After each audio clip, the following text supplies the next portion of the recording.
The Reach is aptly named. We're the ones who give your hands something to do at the table. As the most fertile region of the Seven Kingdoms, we grow the lion's share of the grains and fruit that feed this country. Especially now, since the rebels have burned down the other fields. Thankfully, House Tyrell is here to do its duty to the crown and keep the capital from starvation. Yet, as with all gardens, weeds grow in the Reach too, though few name them as such. Singers fill our heads with chivalry and courtly love, fluff to make boys fight and girls swoon. Oh, the songs are good enough for a pleasure barge down the Mander. They give pleasure to the common people and harmony to the realm. But if the rise of House Tyrell proves anything, it's that virtue and honor have their place. And if you're not careful, that place is the grave. Unlike the Lannisters, Starks, and Arryns, we were never kings in our own right. House Gardner ruled the Reach since the Dawn Age, and we were their stewards. While they warred to enrich their already rich domain, we managed their castle of Highgarden.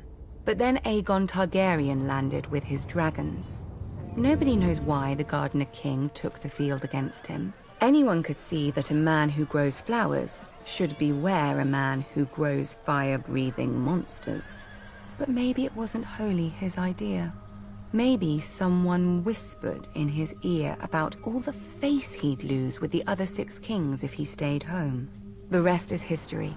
The last Gardener King lost his face, along with his body, and his steward Harlan Tyrell promptly yielded Highgarden to Aegon. My grandmother swears that Harlan was like most of our men and grew up banging steel together too loudly for a thought to penetrate. But luckily, his wife had better sense.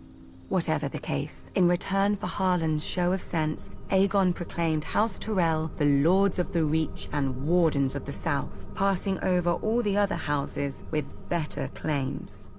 House Hightower, who were kings before the Andals came, their seat is the oldest city in Westeros. They call it Old Town.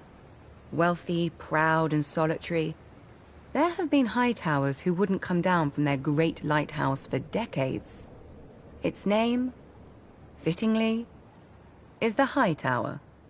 House Florent, who had actual blood ties to the Gardeners. They whinge about their ancient rights to Highgarden every once in a while, and now that their daughter is married to Stannis Baratheon, about their rights to all of Westeros too. Apparently, putting a fox on your banners doesn't impart a fox's wiles. House Tarly, who still gives the Reach the best soldiers it has.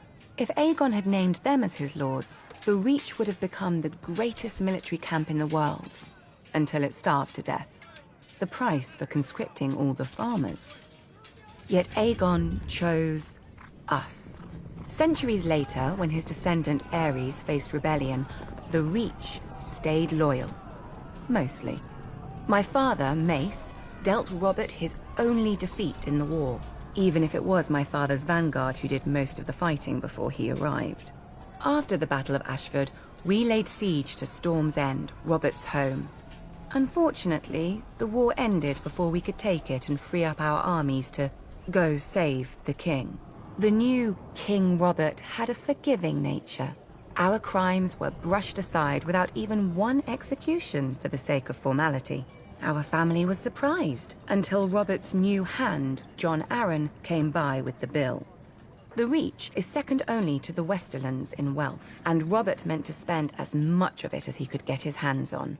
We gave him the coins he wanted, and later, when he wanted our grain or fruit or wine, he gave them back at whatever price we set. Now, much of Westeros is ashes. The rest of it is armies. As the Starks are fond of saying, winter is coming, and for leagues outside the capital there isn't a harvest to be seen. Have no fear. The Reach is, as always, bountiful. House Tyrell will manage the harvest and keep the Seven Kingdoms from starvation like the good stewards we once were. Just ask House Gardner.